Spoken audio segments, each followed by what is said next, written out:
अमेरिकी short seller Hindenburg research ने कहा है कि कैपिटल मार्केट रेगुलेटर की तरफ से उसे अदानी ग्रुप के शेयरों में शॉर्ट सेलिंग के मामले पर कारण बताओ नोटिस भेजा गया है। नोटिस की प्रतिक्रिया देते हुए हिंडनबर्ग की तरफ से कहा गया कि सेबी उन लोगों को चुप कराने की कोशिश कर रहा है जो भारतीय शेयर बाजार में हो रही गड़बड़ियों को उजागर कर रहे हैं। सर, जवाब में और क्या कहा गया? हिंडनबर्ग की रिपोर्ट पर हिंडनबर्ग का जवाब आ गया। पहले इस पूरे घटनाक्रम को समझते हैं, क्योंकि यह घटनाक्रम पिछले 1 साल पुराना था।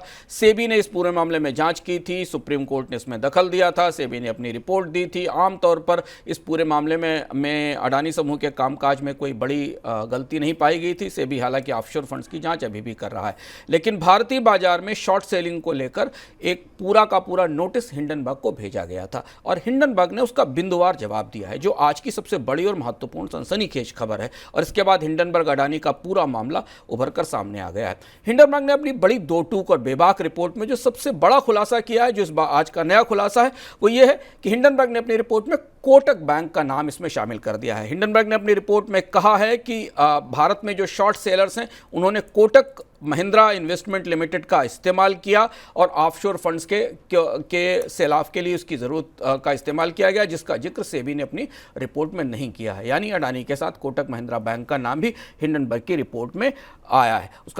उसमें यह भी कहा है हिंडनबर्ग ने अपनी रिपोर्ट में कि मार्केट रेगुलेटर ने कोटक को इन्वेस्टमेंट एडवाइजरी एग्रीमेंट को लेकर, किंगडन कैपिटल कंपनी है जिसके साथ ये शॉर्ट सेलिंग की गई, उसको को लेकर 5 जनवरी 2023 को नोटिस भी भेजा था। तो ये तो पहला बड़ा खुलासा हुआ है जो इससे पता चला है। इसके अलावा हिंडनबर्ग ने अपनी रिपोर्ट में कहा है वही, और जिसमें सेबी पर सीधे आरोप लगाए हैं कि सेबी अडानी समूह की मदद कर रहा है। सेबी ने किसी भी जो उसकी पिछली रिपोर्ट थी जिसमें कई सारे तथ्यात्मक आरोप लगाए गए थे, उस पर किसी को का खंडन नहीं किया और नकारा नहीं है, यानी उसकी जांच वास्तविक रूप से सही है। हिंडनबर्ग ने यह भी कहा है कि हिंडनबर्ग पर कोई कार्यवाही इसलिए नहीं हो सकती कि सेबी का ज्यूरिडिक्शन इस पर लागू नहीं होता है। हिंडनबर्ग अमेरिका की फर्म है, अमेरिका में काम कर रही है और इसके अलावा उसने अभी तक के कामकाज में सेबी के और अडानी के पूरे मामले में सेबी की पड़ताल को लेकर बिंदुवार ब्यौरा भी दिया है कि पिछले पूरे 1 साल में क्या हुआ है।